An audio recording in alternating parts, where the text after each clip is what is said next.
Hey guys, what's up? It's me, People25 here, and today I am bringing you my top 150 coaster countdown Calamity, part 3, which is entries number 120 through 106. Now, this series, of course, being 3 parts old, I have really no need for a prelude, other than to say, yeah, I've had a pretty busy past few weeks because I've been dealing with a lot of university applications and sorting through grants and dealing with high school, and the weather has been pretty awful, so I've had to do things there. Yeah, it's been a pretty brutal winter for up here in Illinois thus far. So sorry for not uploading for a while. I know I say it in pretty much every single one of my videos. I tried to this thing could have gone up a whole week sooner, but yeah, I got interrupted multiple recordings, so I decided to just can it and I quit for a short while. So we're back. We're gonna go right on to number 120, which is Raging Cajun with a net gain of +3. The Great America former antique ride used to be right where Joker is right now, and it's a little soft to me. It used to be a Great America coaster, of course, and I kind of miss riding it with members of the family. I get that it's not necessarily the best. Like some of if you take a turn pretty badly, it hurts your back. It could be pretty chaotic, but chaotic in a fun way at times, and it's definitely not for the faint of heart. I know sometimes also the capacity is a big problem on this thing. Despite the continuous loading station, you can only fit 4 people in a car, and more often than not, you don't see as many or you don't see that full number. Even Dark Knight has greater capacities in it, which is why it was chosen over Raging Cajun, which is why it was shipped off to Six Flags America for after the 2013 season for it to open in the 2014 season. So yeah, that's Raging Cajun. Moving on, we have the Vekoma Boomerangs. I've ridden 5 in my life. Currently, I have not ridden a boomerang, or at least a new boomerang, since 2016. Um, yeah, if you've ridden any boomerang across the country, there's really no explanation, despite minor differences in track work, opening date, and train restraints. Yeah, there's really no difference in the layout, there's no difference in the forces you feel. It's just only minor differences that set some above the others. Sidewinder at Hershey Park is the best boomerang I've ridden, with Boomerang at Six Flags St. Louis being the worst, with Flashback at New England, Boomerang at Fiesta Texas, and Flying Cobras at Carowinds being the stuff in between. I mean, I kind of also riding more boomerangs, rewriting Flashback in 2018, rewriting Invertigo in 2017, which you'll see later on. Yeah, I kind of realized boomerangs are not as good as I once thought they were, and hence they have a net loss of -6. Moving on, we have Vortex at Kings Island. While some enthusiasts think this is an all-American masterpiece and an absolutely vintage roller coaster, I think it's not that good. It's rough, shaky, it's got really poor attendance. Like, despite this thing pumping out 2 trains, I rarely ever see a train, even on a weekend that I went, a sunny old weekend, where I don't think I saw a single train that was more than half full. And that was about 2 p.m. on like a Saturday. Yeah, this thing's kind of ugly. Woodstock Express outqueued this thing by 3 times by midday. And of course, most people were at Mystic Timbers by then, but still. If Woodstock Express can outqueue this thing by a significant margin, despite the capacity issues, you kind of have a bit of a problem. And many people were originally thinking this ride was to be taken out instead of Firehawk, which, if you saw my prediction video, I predicted correctly on Firehawk because of the land capital and the nearby. We can also have a new Giga Coaster, which is going to come up several times in this series because Kings Island 2020 Giga Hype. Yes, it's going to happen. Sidetracked. Vortex is overall just kind of an outdated coaster that really isn't needed some sort of refurbishment or just to be scrapped entirely. I know it's a classic and probably it's on the lines where you're supposed to ace it or replace it. And I mean, this was the first coaster to go upside down 6 times, so it definitely is vintage. Just the moral of this thing is ace it or replace it. And also, I wrote it again in 2017 after making my first list, so that explains the net loss of -5, because it was worse the second time than it was the first time. And that was a 2-year gap. Moving on, we have Green Lantern First Flight, the first new challenger of the video. Currently standing but not operating because of looming legal issues. This thing is just a combination of what the hell are you thinking and oh my god, this thing is awful. I mean, I will admit, thinking about it for more, it kind of makes me like it. The drops around those beyond, like essentially the 180-degree curve drops on that axis, are very unique and quite intense. They're snappy, and if you take it at a good angle, they're actually kind of fun. And still, it's the worst 4D coaster I've ridden. And I could safely say that the Intamed Zaxpin, for at least putting them in America, was a mistake. They're intense, the drops, and they hurt quite a bit. But if you take the drops at a bad angle, say if you take it facing straight down, you're going to be hurting your hips and chest. If you take it holding straight back, if you're taking it facing the sky, yeah, you're going to be pulverizing your spine. If you take it just standing upright, you're going to obliterate your shoulders. Or upside down, even worse, you would obliterate your shoulders. It's just uncomfortable, and this thing was never really a good fit for Magic Mountain, and hence why it could very well be on its way out if the legal issues stack, maintenance issues stack, and reception of this ride keeps going down any further than it already is.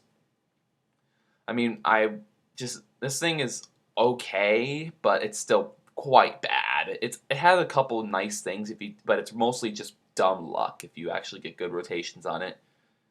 I'd rather just take the S&S free spins or the X2 in the same park. So, yeah. Number 112 is Iron Dragon with a net gain of +9. I was a little too harsh on it. I gave it too much crap 2 seasons ago. I rode it again in 2018, and I quite like it. I mean, it's a tame, relaxing family ride over the trees and through the lake. Or not through the lake, but over the lake. Through the trees, over the lake, that's what I meant to say. And it's just a vintage. This thing was the first ever successful aero suspended coaster after the failure of the Bat. And this thing I feel like would be something that would be kept at Cedar Point for ages to come. This thing is absolutely amazing and should be aced, in my opinion. I also like how I was able to openly write in my little journal that I write in terms of park logs. I write on it in unopposed. Probably the only coaster I've ever been able to get away with writing on, if you can navigate the needless OTSRs. I mean, this thing does have a nice silver lining, and I don't know how I'm still able to write on this thing. But, yeah, this thing's quite fun. Well, yeah, fun at times. Otherwise, it's just a relaxing ride, and the finale is quite nice when you swing up, I guess. The swinging's pretty tame on this ride, though. Number 111 is Untamed at Calamity Lake. Not to be confused with the new RMC going to Wallaby Holland in 2019. Also with the same name, Untamed. This is Calamity Lake's 2011 Gerstlauer Eurofighter. The only modern steel ride at this park, considering the other one we've already seen in Calamity Corkscrew. It's their newest attraction. Well, newest big attraction. Not even the best at the park, in my opinion. It's the second of 3. And this one, it starts out really good. The drop, the vertical loop are really nice, but it just gets rougher the more it goes. It just travels too fast for its own good. Really tight bank turns, it's very aggressive with a compact layout, and the restraints being bulkier than all heck. It's just, you really can't ever get comfortable on this thing. There's just bad transitions and headbanging galore. It's not a bad ride because it has good moments, but I just think it really should have been better thought out. I know that you probably know the coaster that's better at the park if you know of Canopy Lake that's better than this thing, and you'll see that quite a ways from now. Moving on, we have the Dark Knight at Six Flags Great America, my home park. 14 net gain, probably the biggest thus far in the entire season. Yeah, my negative sentiments of this thing, of excessive noise, sinister theming, or just bygones, this thing is just a meme at this point. Because I just take me and my loudmouth male teenage friends on this thing, and we just kind of scream things. Like, just no context, we just scream things. And nobody knows. So if you're a park official and you've overheard some questionable things, it may have been me, if you can recognize the voice. If you're not, you probably also have done this thing. And I pretty much rode it every visit, or at least every time I brought friends. It's kind of a fun ride, and it's not as jerky as I found it to be earlier. Probably because I've grown, not fond, but grown tolerable to this. And I quite like Dark Knight. I mean, it's just fun. And being able to do things unobstructed, like memes, profanity almost. We don't take it too far. It's just fun. And I definitely look forward to riding this thing again with friends in 2019. This was also the only coaster that was open during the last call festival because the other ones were going under maintenance for Holiday in the Park. And also probably equipment. So, like heated wheels and stuff. Moving on, we have Viper at Six Flags Magic Mountain. My current favorite aero looper. Actually, that's not true. This is actually not true. There's actually another one that's further up on the list. That's smaller, surprisingly. I think this one should be conserved at all costs. This is the last remaining mega looper out of the group of 3, including the long-gone Shockwave at Six Flags Great America, one of the most controversial coasters in my park's history. It's not as smooth as some of the loopers, especially since I might be riding Tennessee Tornado later on, but it's not as bad as some of the most vintage works like Corkscrew Demon or even a similar sized Vortex. I was pleasantly surprised when I came off of this thing. Out of my group of 4, I was the only one to go on this thing because my brother and my younger cousin said this was one of the most ungodly rough rides they've ever ridden when they came here when Magic Mountain for the first time. My older cousin, I think he bought into the hype. I was like, hey, if anything, I'm getting a credit. But it turns out I really like this thing. I just kind of have a soft spot for it. It's history, and it's not as bad as people think it is. Like, it's not that bad at all. There are definitely worse rides out there, including a lot of other steel coasters. It's better than a Boomerang, better than a lot of other aero loopers, better than a lot of even Gerstlauers that you've seen already. This thing is quite good. It's still pretty shoddy overall. It does have some interesting transition issues, headbanging certain parts. The Batwing is brutal, and it's over just a lot of gravel and grass. And it looks like the paint job has been bleached for about 10 years. Other than that, it's quite a nice ride, and I came off of it pleasantly surprised. It's not even the worst ride at Magic Mountain. Moving on, we have Pepsi Orange Streak, another new challenger. Fun family ride with surprisingly good transitions and speed, despite me having trouble fitting into the cars on the bottom right. Yeah, this thing's kind of meant for people that aren't as lanky, and also I rode it on a pretty dead day because I came in the evening directly after spending several hours at Valley Fair and eating a Juicy Lucy burger, which I highly recommend if anyone's in Minneapolis. Other than that, this was a quite fun and memorable ride that offers really good views of the entire park, and I have no regrets riding this thing, even though I thought I'd just be credit whoring for it. Moving on, we have Jaguar at Knott's Berry Farm, another large, sprawling coaster. It's more exciting and also has hilariously long trains. You could probably, like in the photo on the bottom right, you can fit an entire summer camp on this train. It's hilariously long. And I was able to ride it in the very front row, which is something I can't say about Nickelodeon Orange Streak because kids really wanted the front row for some reason. I kind of want to try the back since I really liked it the first time around. I think this isn't even the worst ride at Knott's Berry Farm, because it's better than Coast Rider, because Coast Rider would be better if it didn't have those obnoxious shin guards that we mentioned earlier.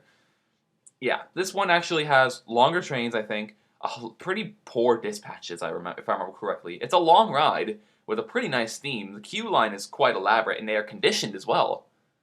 But it's also just got issues. But overall, the ride is just slightly better because it's just more thrilling. And I mean, it also, you'll go over water, you fly through Montezuma. You get to see, I think you interact at one point with Sierra Sidewinder. Both of those rides we'll be seeing later on in another part because the next coaster will be River King Mine Train. One of my second favorite mine trains, this one with an absolutely massive gain of plus 12. Now, this is the last coaster you'll see on this part. I'll be coming out with part 4 hopefully soon, after some possible other interactions, maybe some new industry news, maybe some rumors, or maybe another thing I could be planning secretly. Other than that, we just have a pretty solid mine train. This thing is quite underrated and flies under the radar of people. I get it's from one of the most neglected parks in the United States of America, being Six Flags St. Louis, where the visitors are often more thrilling than the roller coasters themselves. Yeah, I've been to St. Louis. I can say that confidently. This thing is actually surprisingly smooth, good interactions with Ninja, which is a far inferior coaster, and just overall, it's a really solid and underrated ride.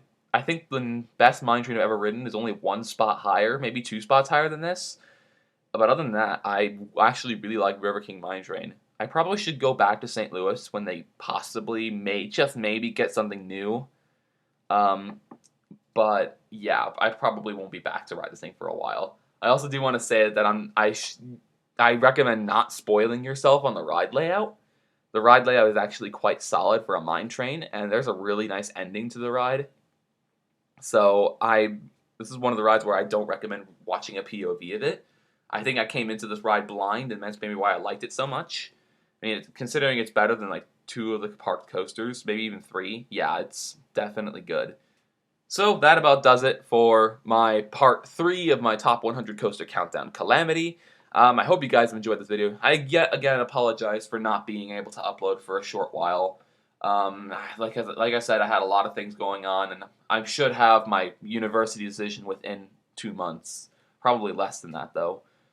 Yeah, so I hope you guys have good luck in your endeavors. I hope you guys can stay warm, because if you live in Illinois, like a lot of my fan base does, the winter has been particularly brutal thus far. I hope you guys have a great insert unit of time here, and as always,